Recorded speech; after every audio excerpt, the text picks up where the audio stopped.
Welcome back to the big show at Celebrity Radio. We're here with you talking to the biggest stars, and Jameela Jamil is with us. How are you?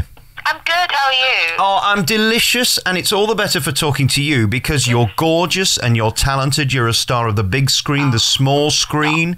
You're an inspirational speaker. Who's paid you? Who's been paying you to say all of these things? Well, your PR people, they've paid me an absolute fortune, so I've got to deliver. You know, that's the thing. The great thing I love about you is you're so 2013. You've got to do a lot of stuff to be successful these days, haven't you? Yes, absolutely. It's a hustle. It's an endless hustle. Did you know that when you were young, or is that something that you've been trained to sort of do? Because there aren't many people who can do as many things as well as you can. No, I think I did learn that quite young because I left school at 17, and so I didn't really have the same experiences that other people my age had, so I sort of had to learn on the ground how to work my way up. So you just learn that you have to prove yourself, and it's a very adult world to go into, especially when you're very young and you're dealing with learning who you are emotionally and trying to figure out what it is that you actually want to do with the rest of your life. So it's a lot to take on, but I think it's the best way to learn is via actual work experience. No matter how much people tell you what you need to know, it's actually doing it that'll teach you. And then, of course, there's so many other factors now in life, aren't there? There's the fact that nobody's got any money, drugs are everywhere, they can't get a job. I mean, for young people, I can't help but just feel sorry for them because they've got everything against them, really. Definitely. And also they're so massively neglected. It just feels like everyone just expects them to find their way. But I think everything's summed up sort of by the words no ball games. Like they're being shunned from society, teenagers. Everyone just wants them to grow up so that they can become the age that they can become consumers. And so no one's actually paying attention to the fact that these are our future leaders. These are our future, workforces. These are the people who are going to bring in the money to create our economy. If we don't nurture them, our country is, it's going to be devastated.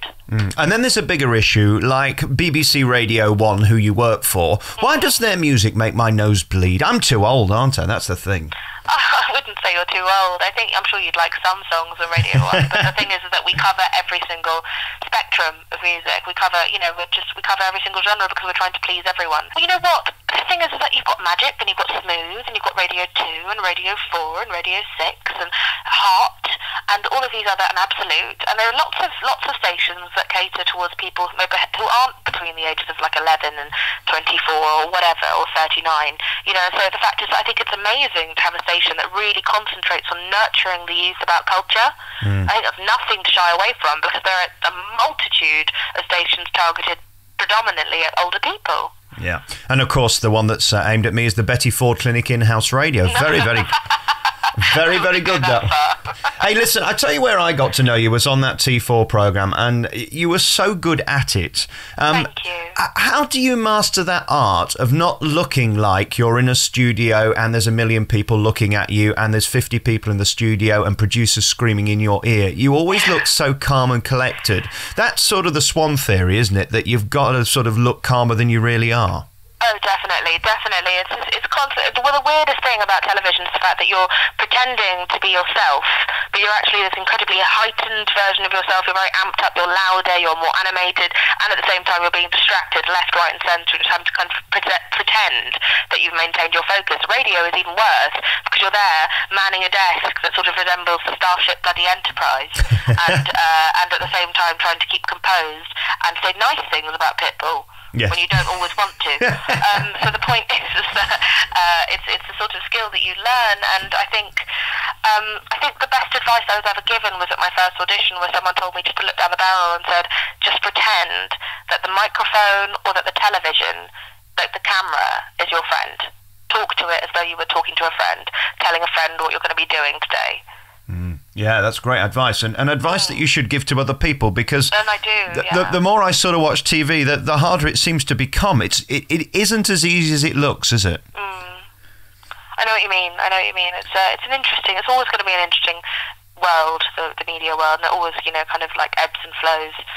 You've worked with so many people, and that's the other thing about that show. It either works or it doesn't. You can't fake chemistry, can you, really? You can try for as much as you want, but it's either going to work or it ain't.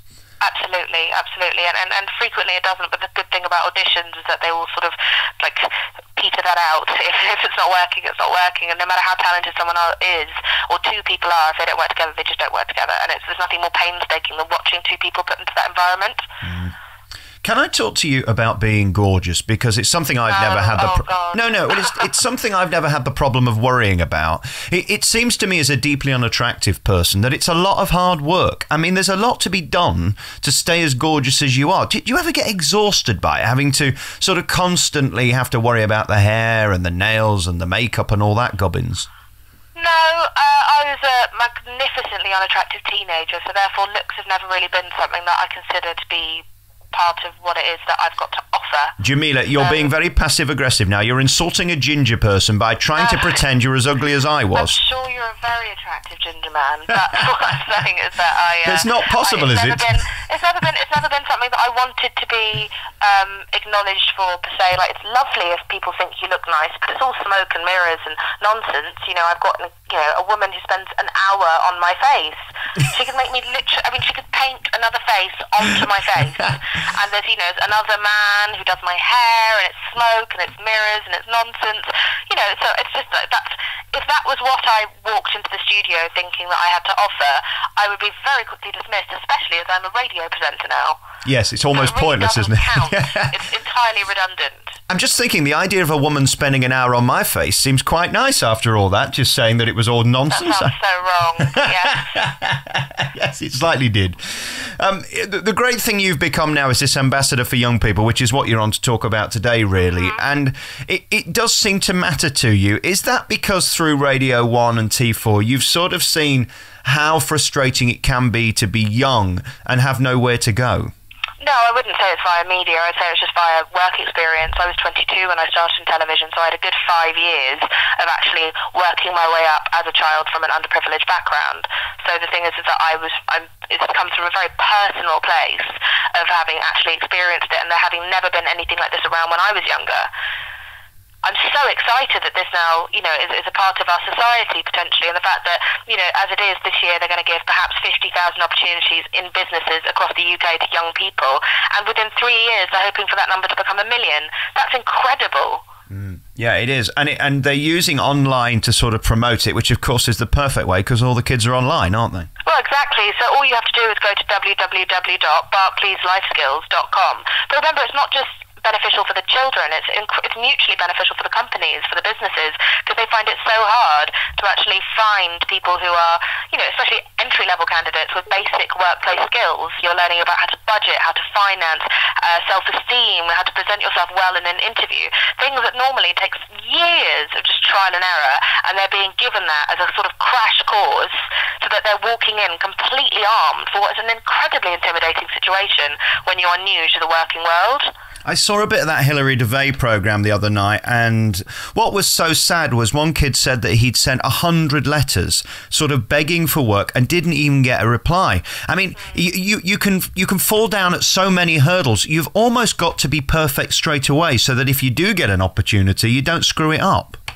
Well, this is just it, and this is what this does. It arms you with being as close to perfect as you can be, considering you come from, a background of no experience. And so that's what I love about it, is the fact that you are walking in trained, like army trained for that situation. Because it's incredibly competitive, and there are nearly 1 million people between 16 to 24 who are unemployed in this country, and that's insane considering there are so many businesses out there struggling to find people. Someone just needs to sort of marry the two, and that's what I think Barclays are trying to do with the Life Skills programme. You make a good point there, actually. That's one of the biggest frustrations, isn't it? That it seems like the businesses say they can't get people who are good enough and young people say they can't find work. So this is sort of that... You just need to bring the two of them together. I think you'll find the showbiz term is conduit, isn't it? Let's bring them together. Do you like that? Yes, I do. I bet you thought I was thick when we started this, didn't you? No, not at all. Hey, listen, just very finally, congratulations again on everything. I mean, I'm just reading through your CV. Fashion is such a big part of your life. Of course it is, because that's what the kids are all into. That's sort of been the backbone of your career through T4 and Radio 1 and the magazines. But again, I just want to really compliment you on the array of work that you do and the fact that you're still doing it. It's brilliant that you're in print, you're on radio, you you do TV. I mean, you've got the dream career, haven't you, really? If anybody's going to tell kids how to get a job, you're the woman to do it. Well, I've just worked incredibly hard, and I've never entertained the idea that you cannot do what you set out to if you try hard enough, or if you work hard enough. And like I said, when we were talking earlier on about the cosmetic side of perhaps my career, most of what I do now is, in fact, I'd say 90% of my career is writing for publications or radio. So it just goes to show that you don't need to, live within a stereotype or within a pigeonhole. You just have to go for what you want and give everything you've got to it. And very finally, you would never consider dating an ugly ginger man like me, would you? I'm afraid I'm taken. Oh, there you are. That's what they all say. Hey, listen, really great talking to you today. Jameela Jamil is our special guest. And let me give you those details again. If you want to find out about this way of getting back into work and getting the life skills for work week, you can go to barclayslifeskills.com. That's the website, and find out more. Jameela, thank you so much for coming on the programme. Thank you for having me. All right, love.